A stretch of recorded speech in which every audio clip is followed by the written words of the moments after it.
This is Readiness with Karl, and today's question is, why do I overthink everything? So I'm not sure if you've listened to any of these talks before, but one of the things that I talk about is the concept that everything that we do and everything that we know and all of the things that we do in our day are conditioned. Every aspect of our mind is conditioned. And what I mean by that is that we've learned how to do everything that we do. So whether it's walking or talking or going to work or turning on the car, all of those things required learning at some point in our lives. And then we do all of those things.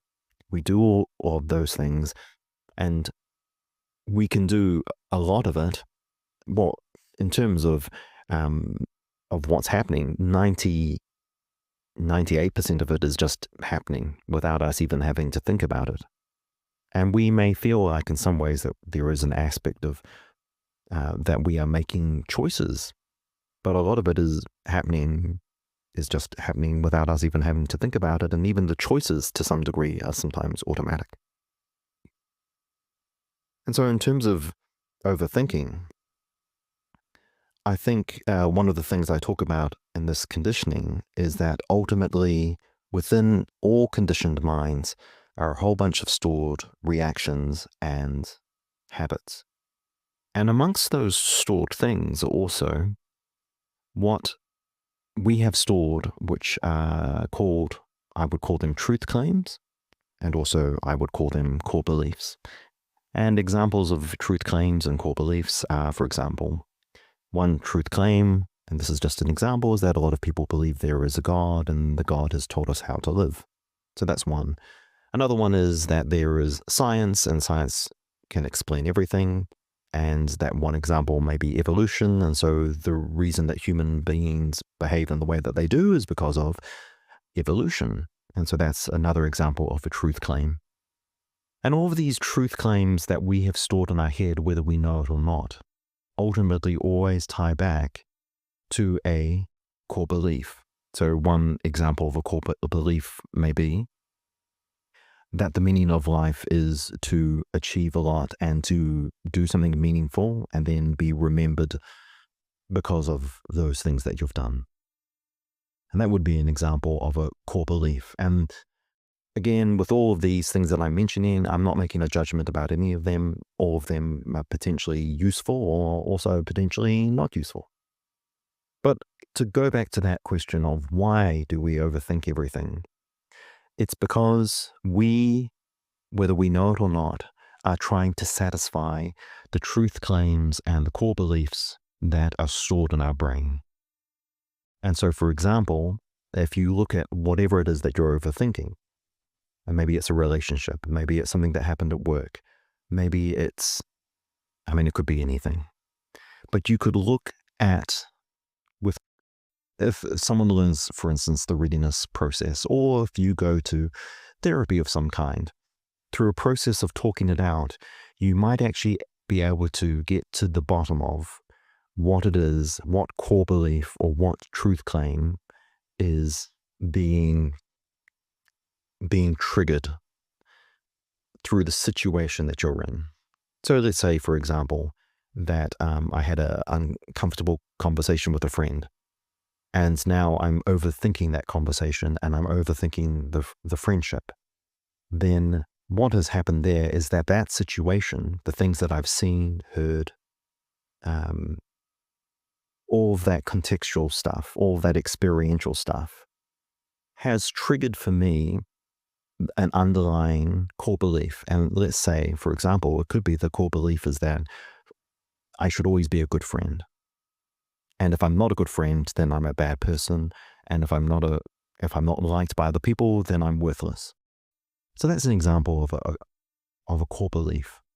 And that could be tied to a truth claim that you believe that for a person to be worthwhile, they must be part of the tribe, they must be part of the family. So then in that context, it makes real sense that to you it's an existential threat And it's a survival issue if you're not meeting your core belief and you're not meeting the truth claim. And so what is the natural reaction to that? Is that your body produces adrenaline, cortisol, and you want to think about it and you want to solve the problem so that the problem goes away. And so then just in regards to overthinking then, what do we do about it? Well, I guess ultimately, these are the sorts of things that a person needs to decide. Is that the thing that they're overthinking, if they can trace it back to, and potentially using Readiness as one way to do this, or through talking therapy, if they can trace it back to the issue and actually ask themselves if the issue matters to them or concern about the issue actually benefits them, that might be a way that they can resolve the issue more permanently. And I don't say permanently because, you know, recovery processes are not linear. Change is not a linear process. But what I mean is, for example, if I decide that it's not to my benefit to try and please other people, going back to my example, I may decide that I've spent so much energy in my life trying to satisfy other people, and that in a way, on reflection, I realize that it's impossible to keep other people satisfied. And that I also can't control how other people feel. If I truly come to that point of understanding, then I may realize that it's not to my benefit to be concerned about what other people think. And in that case, I might decide that actually constantly worrying about these conversations that I have with people is not to my benefit, and I might decide that I'm no longer going to do that. So with this example, it could go both ways. You might decide that actually it is really friendship. This friendship and friendships in general are really beneficial to you. That you feel that they're important. And so therefore you're going to put all this energy into ensuring and thinking about how you're going to repair this situation. And in which case that's totally fine. And in a contrast to that, you may decide that that actually constantly trying to solve these problems or make other people happy. I mean, you might look at this situation through this lens of that actually, I feel like I've done enough. And therefore, if that person's not happy, then I'm not going to put my mental well-being, I'm not going to use my energy towards trying to constantly think of ways of fixing this problem. And in which case, then you might decide, I'm going to let this issue go. And that would be the benefit from being able to engage in metacognition, which it just simply means to think about thinking.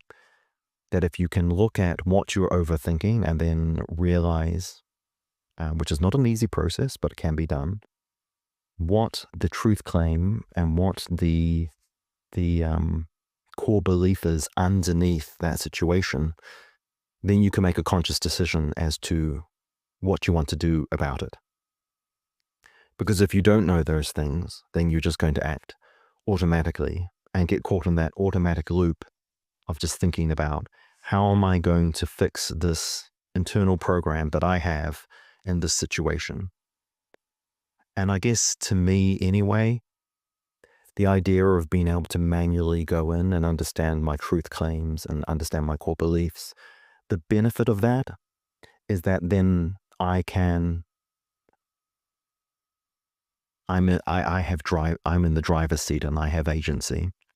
Whereas if I'm constantly trying to make the world fit with my internal truth claims and my internal core beliefs, then I don't have agency, because I just have to keep on trying until the world marries up with those abstract ideas in my head. And I guess this is, to me, part of the process of thinking about whether or not this is a thing you want to do. Because if you're able to look with clarity at the world and the way that the world is, and so, for example, if I say that you can try and satisfy people, but people may not be satisfied. So that's a reasonable thing to say. it's possible that people will not be happy regardless of what you do. You might give them $1 million and they still are not happy. So on that, given that that's the reality of the world that we live in, it probably would make more sense for me to be able to manually change my truth claims and my core beliefs to fit with that. And that would be to my benefit. But then that's just how I would think it could work. Because ultimately, as a person with agency, if you feel that what you want to do is to try and make the world match what you have internalized, then that's also valid. And that's really what a lot of people do. So, yes, I hope you found this interesting. It's just me looking at this question of why do I overthink everything through the lens of the subject that I talk about. So thanks for listening to Readiness with Karl, and hopefully you'll join us next time.